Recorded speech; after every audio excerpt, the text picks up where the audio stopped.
بسم اللہ الرحمن الرحیم۔ السلام علیکم کلاس 10th۔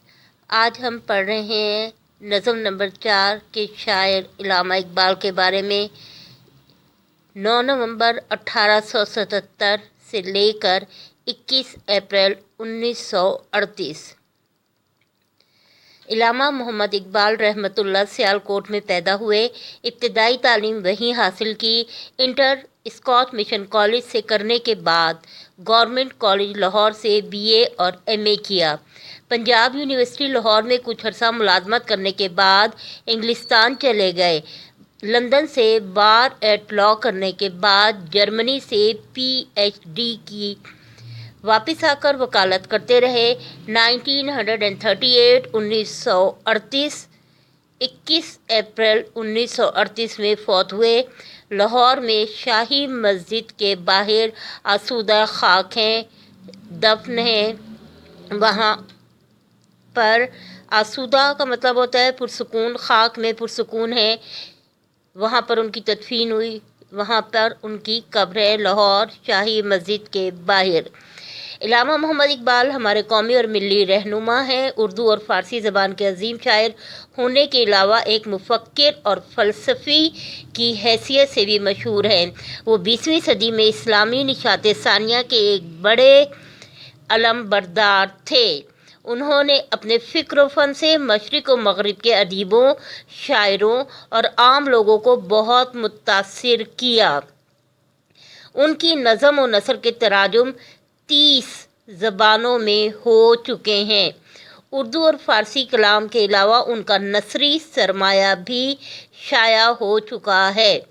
اقبال کی تصانیف میں علم الاقتصاد، مکاتیب اقبال، انوار اقبال، خطبات اقبال، فارسی شعری مجموعے، اسرار و رموز، پیام مشرق، زبور عجم، جاوید نامہ، پس جے بائت کرد اے اقوام شرق اور اردو مجموعہ ہائے کلام میں بانگ درا، بال جبریل، ضرب کلیم اور ارمغان حجاز۔ اس میں فارسی کلام بھی شامل ہے۔ متعدد کئی مرتبہ شائع ہو چکے ہیں۔ اقبال رحمۃ اللہ کے خطوط کے مختلف مجموعے شائع ہوئے ہیں۔ ان میں کلیات مکاتیب اقبال جو بھارت سے 5 جلدوں میں شائع ہوئی ہے، زیادہ اہم ہے۔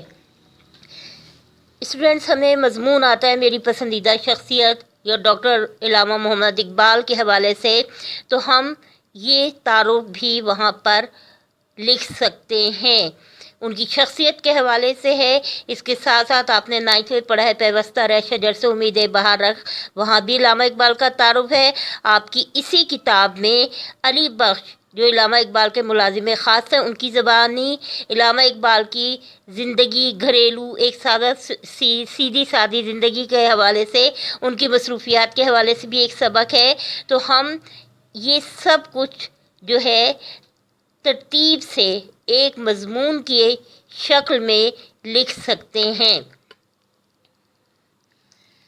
فاطمہ بنت عبداللہ جو کہ علامہ اقبال کی ایک نظم ہے اور ان کی کتاب جو ہے بانگ درا، اس میں یہ شامل ہے اور آپ کے نصاب کے لیے اسے کلیات اقبال اردو سے منتخب کیا گیا ہے۔ اس کی اب ہم مشق دیکھتے ہیں۔ پہلا سوال ہے، برسے ہوئے بادل سے کون مراد ہے؟ برسے ہوئے بادل قومی شاعر اقبال کی یہاں مراد ہے امت مسلمہ۔ بجلیاں برسے ہوئے بادل میں بھی خوابیدہ ہیں۔ دوسرا سوال ہے، شاعر نے نظم کے پہلے شعر میں مرحومہ کو کیسے خراج تحسین پیش کیا ہے؟ اقبال نے نظم کے پہلے شعر میں فاطمہ بنت عبداللہ کو آبروئے امت مرحوم کہہ کر خراج تحسین پیش کیا ہے۔ فاطمہ تو آبروئے امت مرحوم ہے، ذرہ ذرہ تیری مشت خاک کا معصوم ہے۔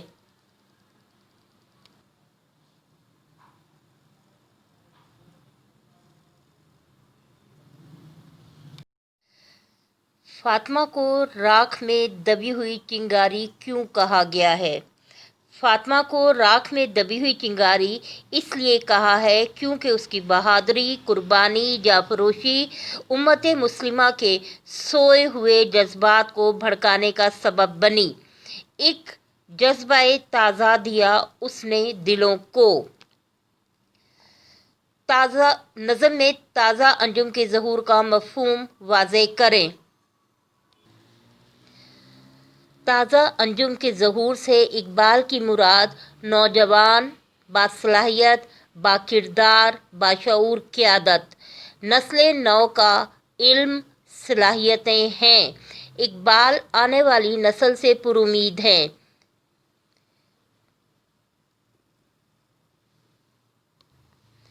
تازہ انجم کا فضائے آسماں میں ہے ظہور، دیدہ انساں سے نامحرم ہے جن کی موج نور۔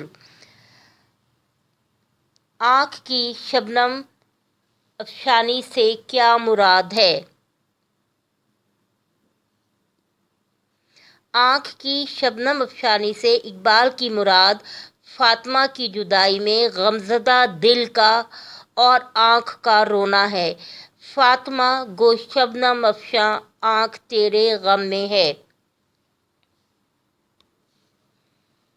نظم کا خلاصہ: نظم کو ایک پیراگراف کی صورت میں مختصر، حریت پسند کم سن فاطمہ کی کہانی کے انداز میں لکھ دینا ہے جس میں صرف نظم کے حوالے سے بات ہوگی۔ متن کو ذہن میں رکھ کر درست جواب پہ نشان لگانا ہے۔ نظم فاطمہ بنت عبداللہ کس شاعر کی تخلیق ہے؟ علامہ محمد اقبال۔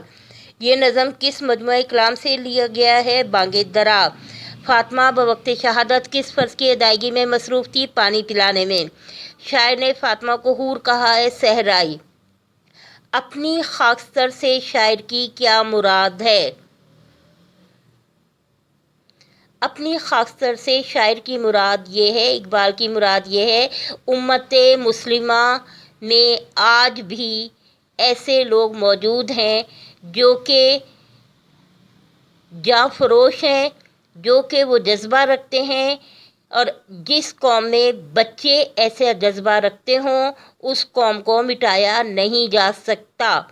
خاکستر سے مراد امت مسلمہ، یہاں پر امت مسلمہ کو ٹک کرنا ہے۔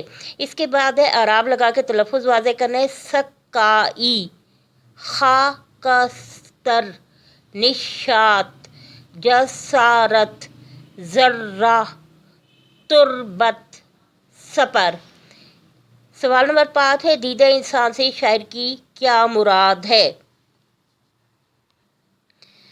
دیدہ انسان سے اقبال نے علامتی طور پر انسان کی دور رس نگاہیں مراد لی ہیں جو آنے والے وقت اور حالات پر نظر رکھے ہوں، تجربہ کار، نفس شناس، ماہر نگاہیں، ماہر لوگ جو تاریخ پہ نظر رکھتے ہوں اور پھر مستقبل کے حوالے سے پیشن گوئی کر سکتے ہوں۔ دیدہ انسان سے نامحرم ہے جن کی موج نور۔ متن ذہن میں رکھ کے مصرعے مکمل کرنے ہیں۔ ذرہ ذرہ تیری مشت خاک کا معصوم ہے، یہ جہاد اللہ کے رستے میں بے تیغ و سپر ہے۔ جسارت آفریں شوق شہادت کس قدر، رقص تیری خاک کا کتنا نشاط انگیز ہے۔ دیدہ انسان سے نامحرم ہے جن کی موج نور۔ اس کے بعد سوال ہے، مرکبات کا مختصر مفہوم لکھنا ہے۔ مرکبات میں ہے مشت خاک، مٹھی بھر مٹی، انسانی وجود یہاں مراد لیا گیا ہے۔ بے تیغ و سپر، تلوار ڈھال کے بغیر، اسلحے کے بغیر، بے خوف۔ شبنم افشاں، اوس گرنا، آنکھیں نم ہونا۔ نغمہ عشرت، خوشی کے گیت، نغمے۔ نالہ ماتم، نوحہ مرثیہ، مرگ پر رونا، بیان۔ دیدہ انسان، تجربہ کار، زمانہ شناس، تدبر اور تفکر کی نظر۔ کالم ملائیے۔ کالم الف میں آپ نمبرنگ کر لیں 1 2 3 4 5 6 1 سے 6 تک، اور کالم بے میں خزاں کے سامنے لکھیے نمبر 3، خاموش نمبر 5، سپر نمبر 1، صحرائی نمبر 2، شہادت نمبر 6، آسمان نمبر 4۔ سرگرمیوں میں ہے بانگ درا میں بلال کے عنوان سے 2 نظمیں ہیں، ان کا مطالعہ کیا جائے۔ خوشالحانی سے پڑھیں۔ نظم پڑھنے کے بعد اپنے اپنے تاثرات کاپیوں پہ قلم بند کریں۔ یوم دفاع کے حوالے سے مضمون بھی ہو سکتا ہے، اور اسی طرح ملک کے لیے جانفروشی کے جو جذبات ہیں، محب وطن پاکستانی کی حیثیت سے بھی ہم اسے سوچ سکتے ہیں۔ امت مسلمہ کے محبت کے تناظر میں بھی اسے دیکھا جا سکتا ہے۔ طلباء کو علامہ محمد اقبال کی طویل نظم و شکوہ اور جواب شکوہ کے بارے میں بتائیں۔ طلباء پر ملت اور قوم کا فرق واضح کریں۔ آپ کا اسی کتاب میں جو لیسن نمبر 2 ہے نظریہ پاکستان، وہاں پہ انہوں نے بہت واضح طور پہ آپ کو یہ سمجھا دیا ہے کہ دنیا میں قومیت کے 2 تصور ہیں۔ ایک وہ جو کہ کلمے کی بنیاد پہ قائم ہوئی ہے، جسے ہم ملت یا امت مسلمہ کہتے ہیں، جو جغرافیائی حدود سے، رنگ و نسل سے آزاد ہے، اور کلمے کی بنیاد پر وہ ملت اسلامیہ کہلاتی ہے۔ دوسرا قومیت کا نظریہ جو ہے وہ مغربی تصور ہے، جو کہ رنگ، نسل، جغرافیائی حدود پر ہے۔ اس کو ہم وہاں سے دوبارہ دیکھ سکتے ہیں، جو کہ نظریہ پاکستان سبق نمبر 2 میں آپ کو مل جائے گا، اور اس کی مشق میں بہت تفصیل سے کرایا گیا ہے۔ کسی خوش آواز طالب علم سے خودی کا سر نہا لا الہ الا اللہ پڑھوائیں۔ طلباء کو خلافت عثمانیہ، جنگ طرابلس اور جنگ بلقان کے بارے میں معلومات فراہم کرنی ہے۔ یہ سب جو جنگیں تھیں، یہ مسلمانوں کی بقا، تشخص، دین اسلام کی سربلندی کے لیے لڑی گئیں، اور ان میں مسلمانوں کی آزادی، مسلمانوں کے حقوق کا جو ہے وہ تعین کرنے کے لیے، اور مسلمانوں کو جو ہے ایک اپنے مذہب کے مطابق جینے کا حق دینے کے لیے لڑی گئی تھیں۔ ملت جو ہے اس میں آپ یہ دیکھیے کہ وہ مسلمانوں کی قومیت یا ملت کی بنیاد وہ ہے جو رسول صلی اللہ علیہ وسلم نے ملت اسلامیہ کی تشکیل کرتے وقت فرمائی۔ مسلمانوں کی قومیت نظریاتی قومیت ہے جو لا الہ الا اللہ پر قائم ہے۔ یہ نظریے، عقیدے، کلمے کی بنیاد پر وجود میں آئی ہے۔ جغرافیائی حدود سے آزاد، اللہ کی زمین، اللہ کا قانون۔ اہل مغرب نے جو کہا ہے قوم کیا ہے، قومیت کی بنیاد کیا ہے، اہل مغرب کے نزدیک قومیت کی بنیاد ہے، مغربی مفکرین نے خاندانی، نسلی، قبائلی، جغرافیائی حدود پر قومیت کی بنیادیں استوار کی ہیں۔ اسی لیے اقبال نے کہا ہے کہ اپنی ملت پر قیاس اقوام مغرب سے نہ کر، خاص ہے ترکیب میں قوم رسول ہاشمی۔ ان کی جمعیت کا ہے ملک و نسب پہ انحصار، قوت مذہب سے مستحکم ہے جمعیت تیری۔ اور یہاں پر کچھ اشعار درج کیے جا رہے ہیں جو کہ تشریح میں بھی کام آ سکتے ہیں، استعمال ہو سکتے ہیں مماثل اشعار حوالہ جات کے لیے۔ ممکن ہو تو خاک سے پوچھوں کہ اے لئیم، تو نے وہ گنج ہائے گرم مایا کیا کیے۔ اے راہ حق کے شہیدو، وفا کی تصویرو، تمہیں وطن کی ہوائیں سلام کہتی ہیں۔ تم ہی سے اے مجاہدو، وطن کو ثبات ہے۔ شہید کی جو موت ہے، وہ قوم کی حیات ہے۔ مت سہل اسے جانو، پھرتا ہے فلک برسوں، تب خاک کے پردے سے انسان نکلتا ہے۔ حب الوطنی کے حوالے سے یہ نظم ہے جو کہ ایک کم سن عرب لڑکی کی ہے، اور اس سے متاثر ہو کر، اس کے کام سے، اس کے کردار سے، اس کے جذبے سے متاثر ہو کر اردو ادب میں اس پر بہت سی نظمیں بھی لکھی گئی ہیں اور ڈرامے بھی لکھے گئے ہیں۔ انشاءاللہ نیکسٹ لیکچر میں ہم اس کو پڑھیں گے۔ اپنا خیال رکھیے، سب کا خیال رکھیے۔ اللہ حافظ۔